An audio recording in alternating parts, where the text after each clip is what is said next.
Welcome, welcome. Thank you for joining 726. Good morning. Good morning. How are you doing? I'm are you great. chipper How are you? today? You betcha. I'm Are you always full chipper. of it? Full of goodness Vigor. and happiness? You bet I am. There you go. You know, this is the first day of summer. This so is? it's going to be the longest I heard day. that it was going to be this week.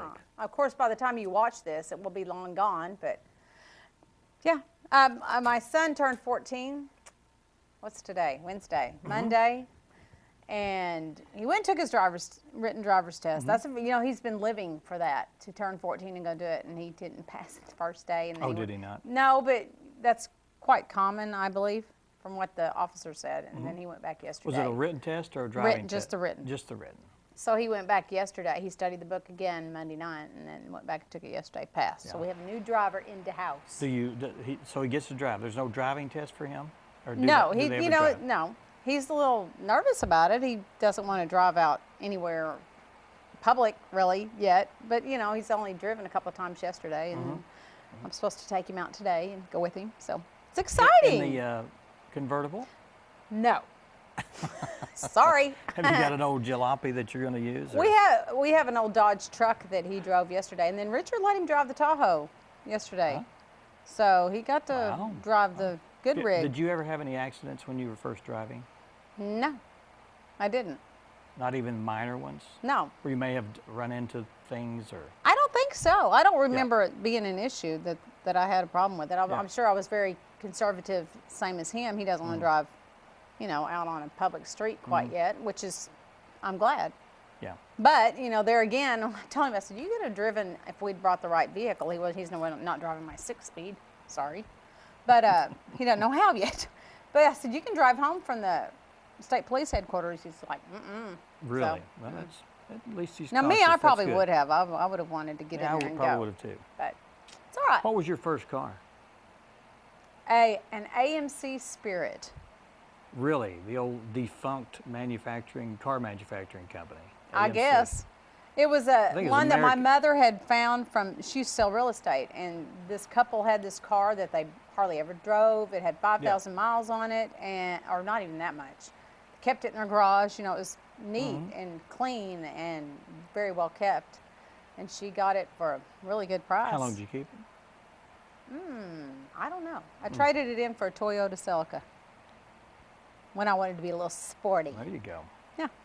I had a 1951 Chevrolet, 2-door hardtop. I couldn't drive in 51. Well, no, Well, neither it could you. was 72 or 3 when I started driving. Yeah, no, 71 or 2, somewhere around in there. But I hit a lot of things with that car. Did I mean, you? a Well, big- I it was a think- big tank. I mean, I didn't hit them. Like a boat? No, I just hit like driving in to get gas, and I'd hit the concrete thing, or something. I mean, it was like driving a boat. I mean, it was huge. It's hard to get. You have to get used to that. Yeah. I still have problems going from the Tahoe into this Camaro because it's such a different span of the vehicle. Yeah. So I have to be careful. Driving, everyone has a driving the story. woes of driving. Yeah. Well, hopefully he's safe. And That's he's all. cautious. That's my Yeah. main hope and concern is that he is safe. So All right. watch out. We've got a great show. I want to tell you about it. Something's happening at the Lyric next month. It's happening. What is it? Actually, it's a 3-Saturday event. It starts on the 14th, 21st, and the 28th. It's called Local Licks at the Lyric, and Licks is in reference to local bands.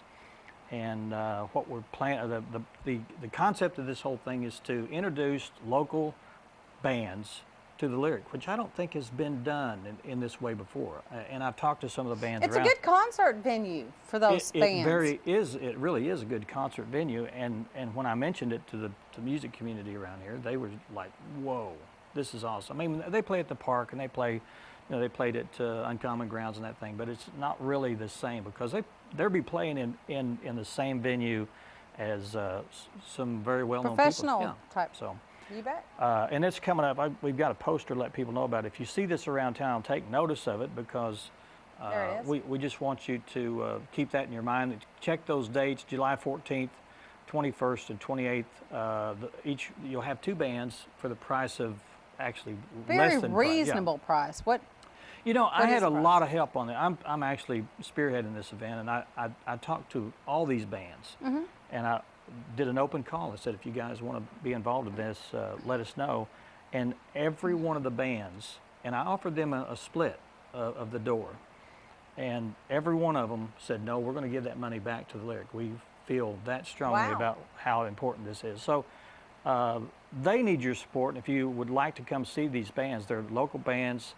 They range from, rock, original music, country music, and a little bit of heavy hard rock.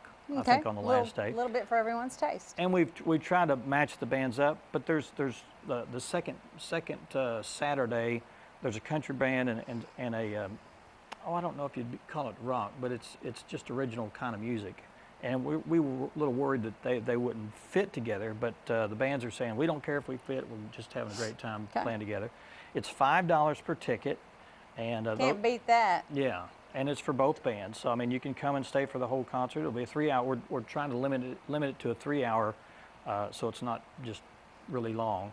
And each band will have the opportunity to play at least an hour, hour and a half. 7 to 10, I guess. 7 to 10, yeah. Okay. The doors. And there'll be concessions, I'm sure. There will be. You'll have plenty of time because we're going to, have some time to change equipment between bands and that kind of thing. Right. We're going to have fun with it, and it's laid back, and it's just all the money is going to benefit the OAC and the Lyric and what they do, and hopefully we'll continue this concept after this initial wave of music comes through. We'll try to do this with other bands, and other bands are starting to find out about it. There's some bands in Branson and also Fayetteville and other places. So we're going to try to utilize the Lyric as much as possible, and that's what it's all about, is to make the Lyric available as much as possible, because it sits empty for long periods of time. We would rather keep it going all the time. So if you're interested in that, we're selling tickets here at the office and also at the Lyric office. Okay. And the Lyric office number is 391-3504. And if you'd like ticket information, you can call here at 741-4891, and we'll get tickets to you. And we'll keep talking about that as the time approaches. We will. So, that was my little floor speech. You can do yours now. That was wonderful. You did a fine job. I'm very proud of you. I've been rehearsing it all day. And I look forward to it. Okay, on the show today we have Matt Bell to talk about Fire in the Sky. We also have John Griffith and Courtney Pillow. They're going to talk about a rodeo to benefit Grandma's house. We have Chad Phillips with Dogwood Canyon Nature Park. And rounding out the show, we have Jim Blancett with Copper Run Distillery. We'll go to break, and when we return, we'll talk with Matt Bell. Stay with us.